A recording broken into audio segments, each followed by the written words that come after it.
भक्तांचा जण तू जर का करत असशील या क्षणी माझ्या देवाची आज्ञा मला झालेली आहे.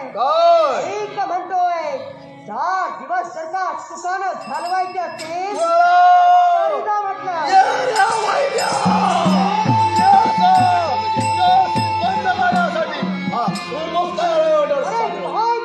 हिम्मत लागून गेली तुझ्या सारख्याचे कित्येक पाहिले.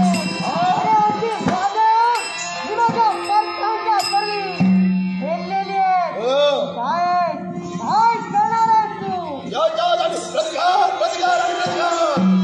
मला त्याचा प्रतिकार करत असतील अरे त्याचप्रमाणे तुझ्याची भंग करीन. तेव्हा तुझा शेवट जरी करावा लागला तरी माघारी हटणार नाही. हाराचा उभा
संरक्षण करणं हे माझं कर्तव्य आहे.